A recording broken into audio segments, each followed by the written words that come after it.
Yes. Teaching a dog to come, or as we call it, the recall command, means that when your dog hears the sound, come out of your mouth, they should turn towards you and run up to you. Sounds simple, but it is certainly one that is easier said than done. Come really, to an extent, it has a lot to do with relationship and also your dog's genetic makeup. So it's not as simple as just rote training a behavior. And if you really want off-leash reliability, you need to use an e-collar. That's what gun dog trainers do. That's what police and military do. There really is no such thing as 100% reliable recall. So an e-collar, that's a collar that the dog wears and you have a receiver that talks to it. And you can enforce the recall with a stimulus if the dog doesn't come back. So that is the only way to really get total off-leash reliability. However, you can develop a really good recall through training and relationship, and that is what we focus on in this class. So the first thing to think about is that the word come should make your dog's heart sing. It should be like the moment when someone you have a crush on texts you and you see that come up in your phone. It should be really, really exciting and just what they were hoping for. Therefore, we never want to poison the word come by saying it and putting the dog in the kennel, or saying it and then leashing them up and then leaving the dog park. People say it all the time and then do something that is not great for the dog. It's their loss of freedom. They're getting their leash on to leave the park. It is, usually doesn't, you'd be surprised once you start paying attention how much it doesn't mean something good. If you're listening to this thinking, shoot, doesn't matter, dogs don't speak English, just change the word. Start to say here or pronto or something else that is a word that is going to make your dog's heart sing every single time. So that's the first thing. The second thing is that dog body language, we tend to want to lean into the dog and say, here, come here, buddy. That is actually dog language. When you push your space towards the dog, even Rory's getting uncomfortable. That usually means go away. You even might have noticed there when I did it just to demo in the video, he's doing a down stay, but he actually inched himself back because that pressure that I was putting on him wasn't comfortable and he was giving way to it. So when we call our dog, to do it right, you need to be moving the direction you want the dog to go. In other words, your dog should be behind you. You can look out of the side of your eye, but the dog should be behind you. So it should look like this. Rory, come! Yes. Good boy. Notice how he and I are facing the same direction. Agility competitors will tell you toes, knees, nose.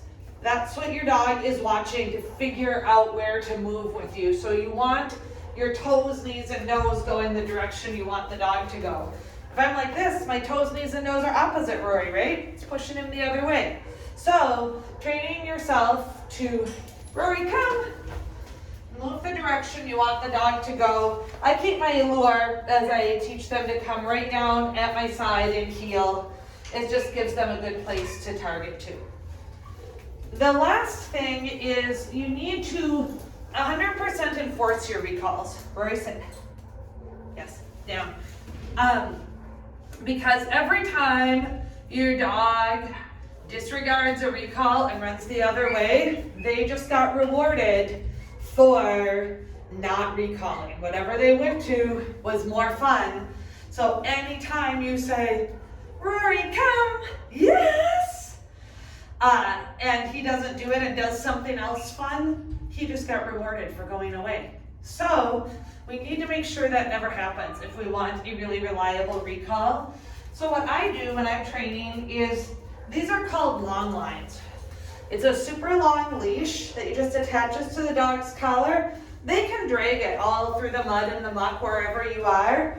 Then when you call them, if they don't come, you can step on the line, reel them in like a fish, so they never, ever, ever get rewarded for disobeying a recall.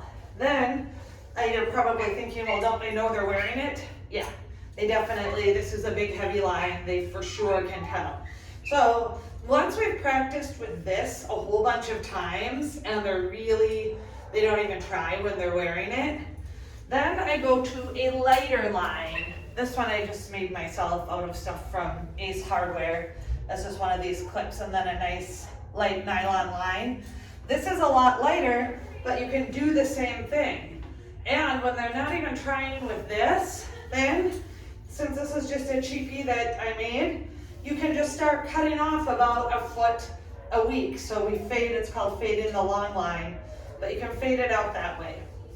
So that is the nuts and bolts of teaching a recall, and you'll see how I use the long lines a little bit in the video.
Teaching Rory to stay, we're going to begin to introduce distractions. And the first distraction is just going to be that handler movement. Because when you think about it in real life, if you want him to stay, you're not going to be able to stand right there and watch him probably. You probably want him to stay so you can get the door or pick up a dish that broke or something like that. You're not going to be standing right there. So that's the first distraction that we're going to add.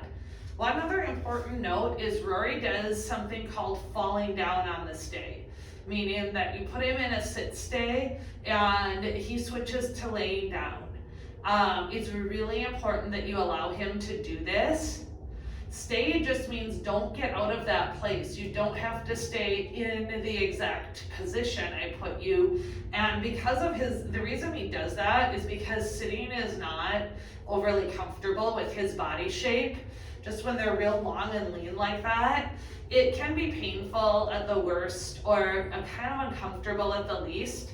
Plus, sometimes their butt is sliding. So if you put him in a sit state and then he lays down, just go with it. I mean, hey, it's kind of a resignation anyway, right? So I will do a sit stay, but if he falls down, then that's his choice, just so he doesn't move. And we're going to begin to add distractions. So our stay's duration will be fairly short, and I won't go too far from him, but I'm gonna start to move around him. Okay. The other note is that when I put him in a stay, I make sure I don't have food in my hands. They get really confused if you have food because they think they're supposed to follow the food, and Rory has a beautiful follow the lure. He does it so well. We do not want to discourage that or confuse him. So when I do this, I'm going to use my hands to talk to him to help communicate, but I'm not going to have food in them. I will intermittently reward him for staying through the distractions, but I'm not going to put him in the sit stay with food in my hands. Okay. Rory, sit. Yes. Stay. I'm just going side to side a little bit. Yes, good boy. He's ready to move over. I'm not gonna turn my back to him yet, but maybe just, stay. My side. Is that too much? They start to break, just put them back, but don't give them a treat once you put them back in. People tend to, if the dog breaks, they tell them SIT again and they give them a treat for sitting. And all that teaches the dog is to break so they can sit for a treat. He's doing good. Beautiful boy. So I'm getting about halfway out and we're gonna work up to walking in a full circle. This is hard for them once the people get into their peripheral vision. So we're gonna take it nice and gradually. And I'm gonna return to him. Okay.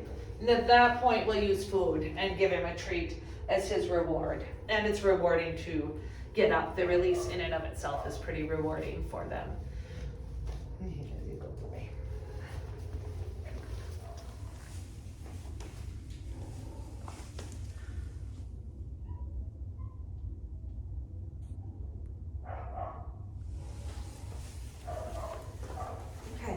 So the down command means lie down on the ground, as opposed to Rory, of course, is a spunky monkey jumper. If he's jumping and his feet are up off the ground, we're gonna say off. Off means 4 on the floor. Down, yes, means lay down like he's doing now. Their brains are not capable of understanding that one sound could mean 2 things. They're just not wired for verbal communication. So how we're going to teach him the down, he's quite good at it, so we're just going to work on him doing it with more of a hand signal and less of a lure. And we're going to use our markers as usual. So, okay.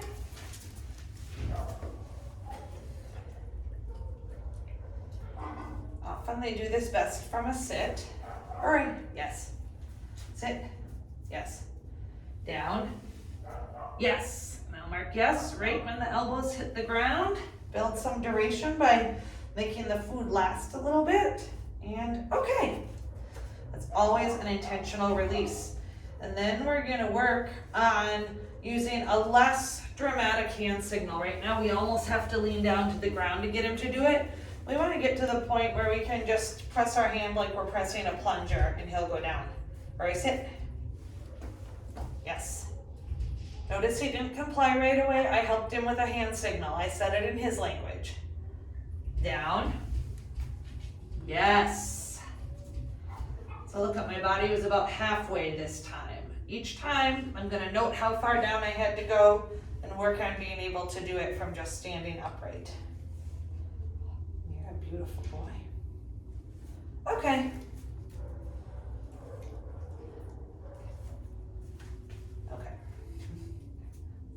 Sit. Yes. Down. Yeah, that's good, Rory.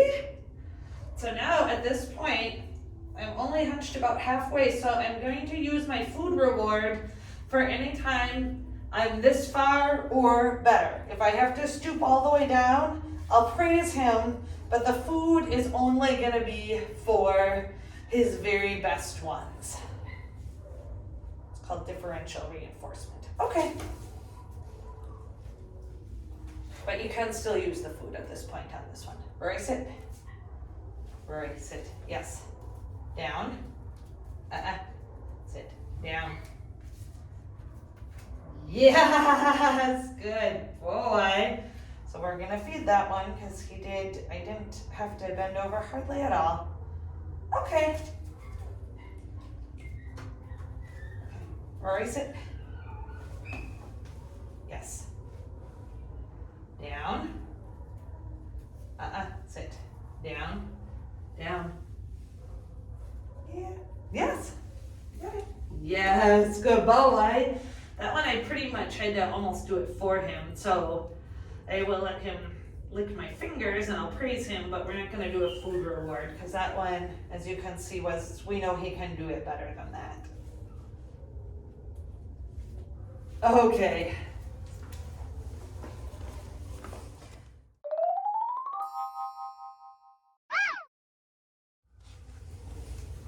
So when we're working on heel today, we're going to be introducing what's called the auto sit, meaning that he should, automatically sit when you stop. And I'm going to do kind of a pronounced stomp as I stop to give him a little bit of a better hint. You can still have food in your hand for this one at this point, but what I'm going to do is so lower him into a heel, Rory heel, yes. And I can still use my food lure to keep him in heel, yes. Do a U-turn and sit, yes. So notice as I pulled my food lure up, he moved into place. Okay. Okay.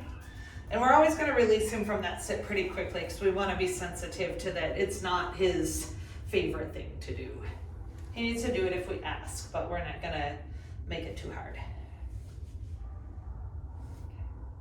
Rory heel. Yes.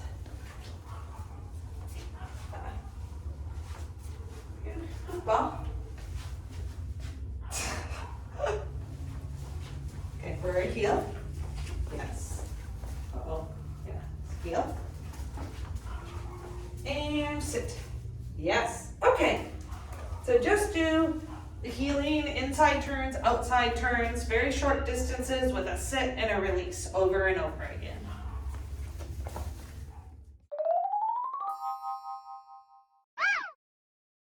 Okay, so to practice Leave It today, we're gonna start using some treasures. This is, I would call kind of a low to medium value. It's a ball with some dry biscuits in it. So slow movement and some food, but I've got better stuff in my pouch to reward him with. And if he does try to go for it after I say leave it, I'm gonna body block because that is dog language for I own this. And you can do that on walks and other times too if they continue to go for something after you say leave it. And it will work best the sooner you say leave it. You gotta get kind of inside their brain. The second they notice it, the faster you communicate leave it, the more likely your dog will comply. If you wait till they're going for it, they've committed to that object, it's gonna be a lot harder. So that attunement is very key. Rory, leave it. Leave it. Yes. Good boy. And it's good for them to learn that they'll get something better if they leave something they want. Rory, leave it. Yes, good boy.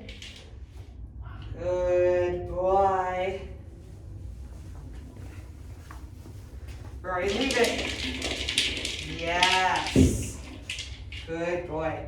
So you can play this with a pouch of treats and all sorts of treasures around the house, but just start easy with stuff that they like but not love and work up to harder and harder things.